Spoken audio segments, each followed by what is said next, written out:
everyone, Mark and Joey back here on a Monday morning, a crazy weekend of sports.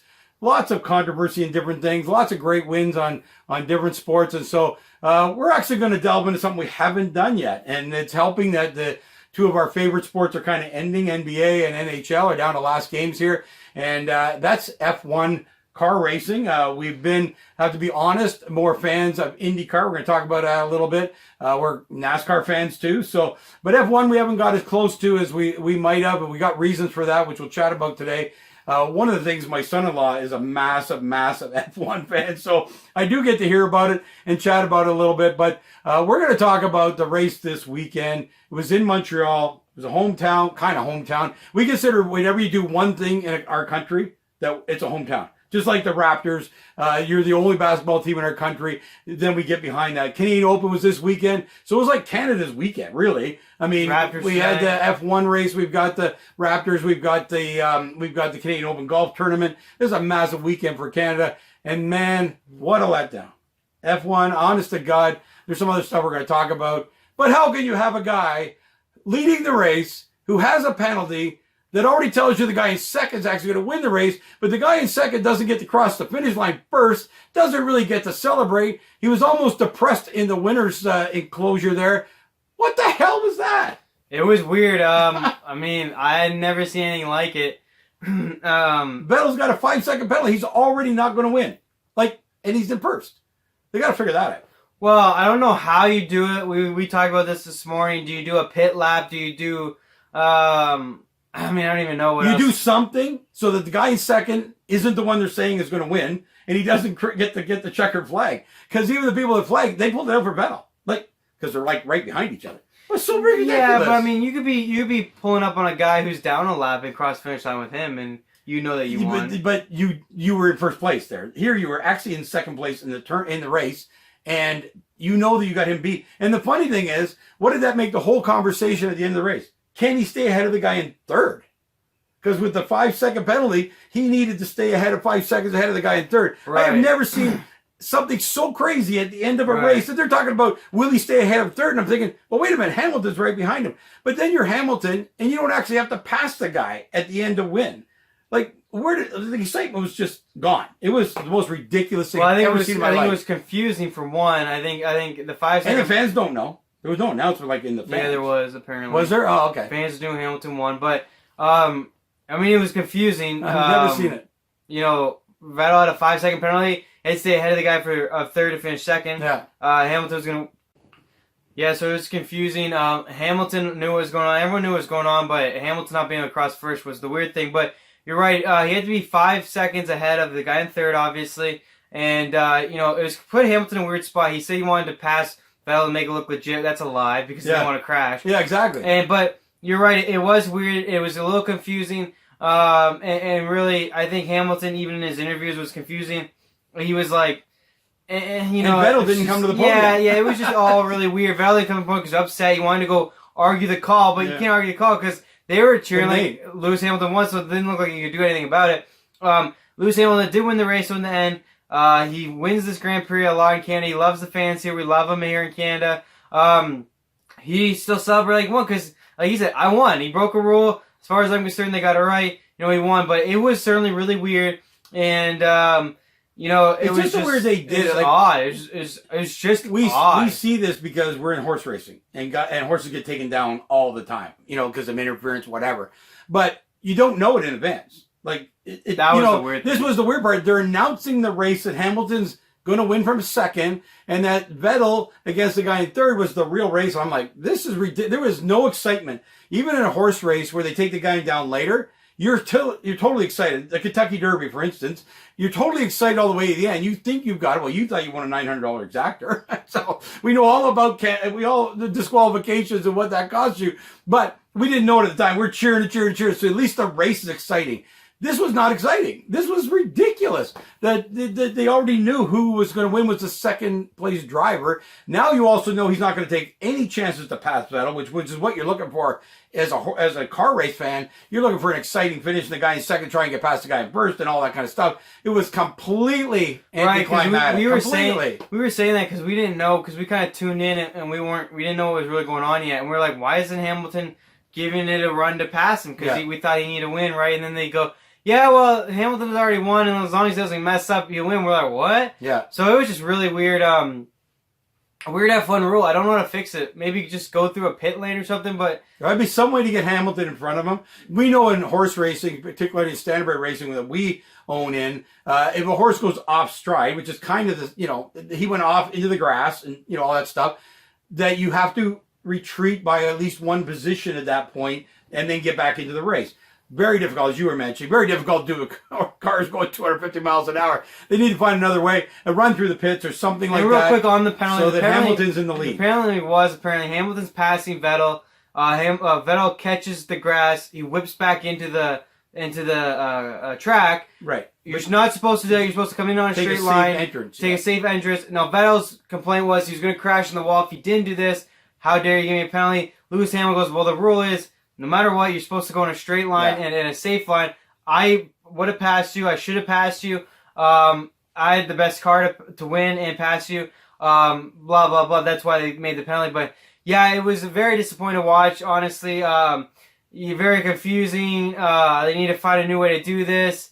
It's one of those weird F1 rules that I'm sure have been around forever. And again, because it's in our country, we kind of you get it once a year and you kind of take, this is a big event. And here we are with this ending that was just anticlimactic. It was a nothing ending, which we would have loved to be so exciting. The car in third wasn't even close to Hamilton. No, 6 seconds, which is lifetime. So you couldn't really even see Lewis Hamilton might not win because this guy might win, and then they're both behind Vettel. It was just really weird. But it wasn't even something like that. And then I just don't even know, to be honest with you, because here's the other thing for me: if you make Vettel go through like a pit lap and then he comes out second, he can still win the race. Yeah. But he couldn't really win the race because there's no way he was going to get 6 seconds ahead of Hamilton with Hamilton's car and the good driver Hamilton is. That was never going to happen. But if you did like a pit lap or something and got him back out in second, because he was ahead of the third car because the third car is so far back, well, then you have a duel between Vettel and Hamilton to actually win now. Right, yeah. Where you couldn't. And Vettel might have come back and won. Right, because Vettel could catch Hamilton, and he would have to find a way to pass him, but he could have caught Hamilton. Well, and even but after there's the no race, way you're going to get 5 or 6 seconds ahead of Hamilton to win with the penalty because Hamilton's car is too good, and if he's not trying to pass, he's not going to make any mistakes. He's going to follow you around the track.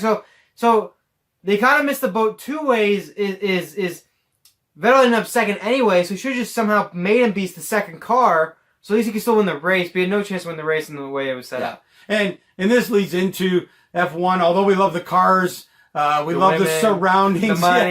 Yeah, we love all that about F1. Europe. But I'll tell you, I looked into the race, because we were into the golf, and we were watching that and intently the Canadian Open, obviously, and you're a pro golfer, so it's really part of our weekend. I looked at the race in lap 7 of 70, and guess what was first and second? Vettel first, Hamilton second.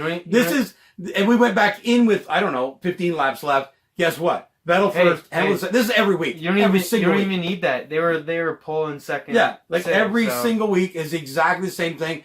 I know that there's things about the cars, and I'm not as much into the car part of it, but in the pure sport, I just don't get it. And you know what? They make millions of dollars, so it doesn't even matter what I think, but I just don't get it, where every week you almost can't pass. I'm watching the guys beforehand go through the course. There's like 2 places on the whole race course that you can actually pass somebody. I'm like, what the hell is that? What fun is that when you know right from the very beginning, based on the pole, who's going to be first or second in every single race, unless they make a mess up in the pits, which a race should never be about the pits to begin with, in my mind. But unless that happens, or a guy crashes, you know who's first or second. You can turn it off, bring it back on near the end, and you're going to see the end of the race. That's the way it's been every year and every F1 season. I don't get it. I don't know why people don't want to change, but hey, they're making millions about doing it, and the cars make millions, the drivers can make millions. So it's working. It just doesn't work for me. Well, I have a couple theories on why they don't change it. First of all, stars and dominance sells. So what's the one thing the NBA is missing this year? LeBron James, and the ratings are down. If the playoffs didn't have Tom Brady, the ratings would be down. So believe it or not, what's ironic about sports, which people don't understand, is people who are in sports like us. We've played sports, we watch sports. We want would it be parity? We're more objective We're more objective. We want different winners. Yet, in theory, and the one thing they've done in F1 is create dominance that people have someone to latch onto. And if you ask people who aren't in Europe, who don't follow the F1, who do they know? Lewis Hamilton. Yeah. I know Lewis Hamilton. I watch a race, I cheer for Lewis Hamilton. I have no idea why I cheer for Lewis Hamilton, but I do. He's the great. He's the greatest. Like Tiger was in golf. Yeah, like, so ironically, if you're in sports, you like it less because you've played sports and you want it to be more fair, and you new winners, especially if the person you like or the team you like isn't good. You want it to be You want them to be better, and so you think like a star like LeBron, like us. We said LeBron needs to leave our goddamn conference. Yeah. It was so frustrating, that dominance. But look how many people loved him, and regular people tuned in just because of LeBron, cheer for LeBron for no particular reason except for the fact he's LeBron, he's one of the greatest, and that brings fans in. We, because we're Toronto fans, want him out. Well, in F1, it's kind of the same thing. We want kind of cars to be able to pass because we get bored of it. Yet most people watch F1 because of Lewis Hamilton. It's all they know. They don't know anything about F1. They know the cars are worth a fortune. They know they race in all these beautiful cities. They know that the drivers make a ton. He makes $34 million a year. IndyCar and NASCAR don't make anywhere close to that. Yeah. So there's the mystique about it. And then there's Lewis Hamilton. And believe it or not, whether you like or dislike it, and we're on the sides of, we like more, I guess I said the word, I think competition. Competition. Like we like new people. Although, who did we cheer for the Super Bowl? We cheer for Tom Brady. Like we're hypocrites in theory because. All right, well you are making me one, but anyway, that's my issue. But I'm saying that's why I think it's You're successful. Exactly right. Yeah. It's odd to think about it this way, but people like the star. It's like Tiger in golf, Brady in football, LeBron in basketball, Crosby in hockey over the last few years, especially, or before Chicago when they won 3 cups in 9 years. And in F1, it's Lewis Hamilton, and people who know nothing about it turned on the race yesterday, especially in Canada, who normally never watch it except for the fact it's in Canada, and goes, oh, there's Lewis Hamilton, there's our guy, and there he goes. So, ironically, it works. But I don't know why. I think you're bang on. And here we are. No, I think you're bang on. But the excitement of the race is part of what I don't like. I mean, Lewis Hamilton, he can win every race, which would be great. You know, when Tiger Woods went out, it wasn't set up for Tiger Woods to win. F1 is set up, the guy with the best car. I'm going to tell you a story, which you don't even remember, but Gilles Villeneuve, who is from Montreal, and actually the race at one time, I'm not sure if it's still, it was at his dad's race course for one thing, and it was really kind of known for his dad, who died actually in an accident. He won the IndyCar one year, won the championship. He went to F1, got in a great car, won the championship. The next year, he took a big contract, which they're all, to do. I mean, it's big money. And he got into a startup team that didn't have all that. Guess what happened that year?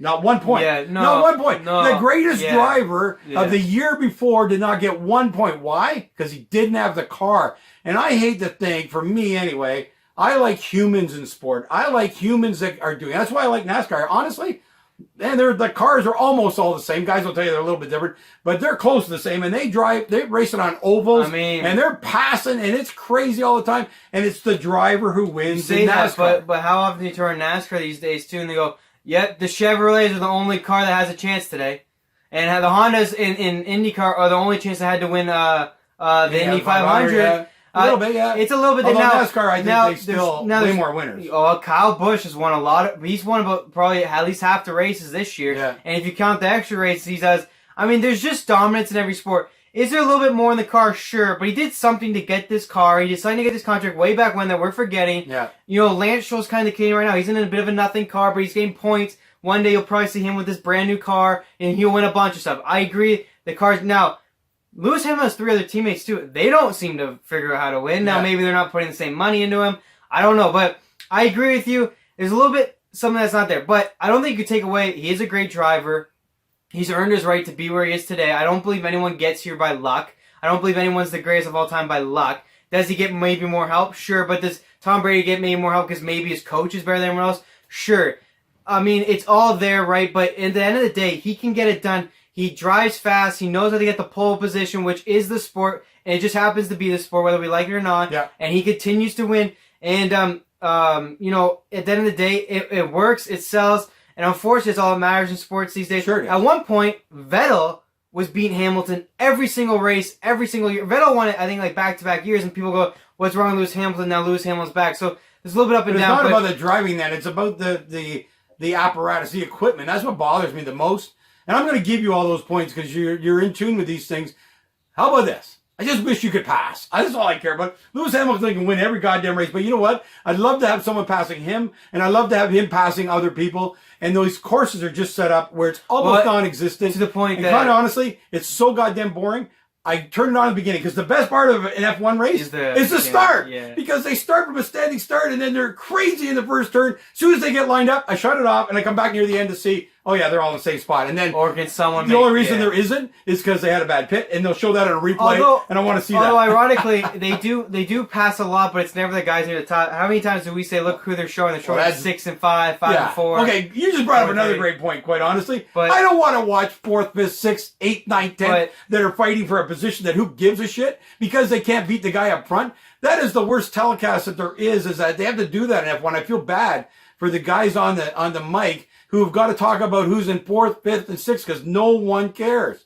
And they already know the front is already winning, so it's all over. Anyway, I get that off because this was a stupid weekend for F1. Happened to be in Canada, so I'm a little more passionate about it than normal. But you're right. You got a lot of points in there, and I have to agree with you. They got a winning marketing plan. They're winning. They're making millions. So this is just my personal fan perspective. I just wish I didn't have to watch a guy at the beginning going, yeah, there's 2 places on the whole course to pass. I turn it off immediately. Like, what's the point? But see, what F1 fans would say, and I'm not saying I agree that they F1 love the fans, cars. They love but even the 2 chances to pass, speed. they live for the moment that maybe one pass will happen of the leaders. Obviously, like I said, Lance Stroll went from 20th to 10th yesterday, so those cars can pass. But I mean, they can pass bad cars. They live for a moment where Vettel tries to pass Hamilton. Hamilton tries to pass Vettel, even though it's twice a lap. Well, they did it. And he went off in the grass, and that was exciting. Exactly. Some stupid penalty that made him finish first, but be second. And all that stuff. Exactly. Great sport. Made no sense. So anyway, we can't comment on it. Like I say, these guys are geniuses. They're doing fantastic. That's my personal rant on F1. I wish I liked it more, but it's something I do tune into every week to see Hamilton and Vettel battle it out for first and second every single week. Hey, they made a movie about freaking F1. So Rush with Niki Lauda. That was pretty tragic. It was the reason they made that movie. Niki Lauda would have won every single championship as he did, even injured.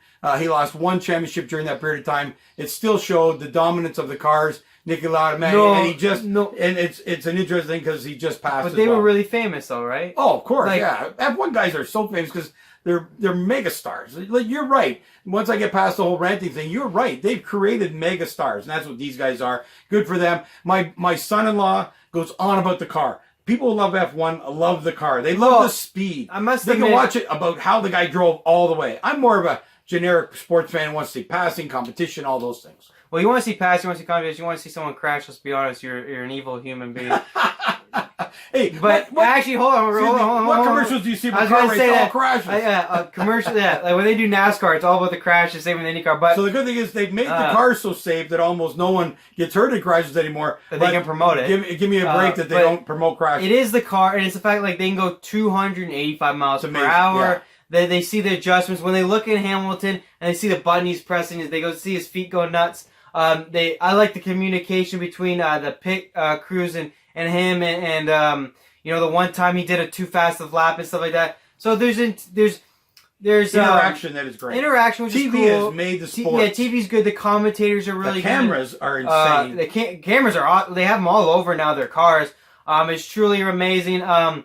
You literally feel like you're driving the car. Yeah, I mean, you love it or hate it. I love it because, again, I'm kind of into that thing. I've always been into the highest class of every sport. It has its taste, but they create stars. They create a good TV way of doing it. They drive in all these cool places, all these cool tracks. I mean, I watched the one in Monaco, and they're driving through like apartment buildings. It was tunnels. It was really cool.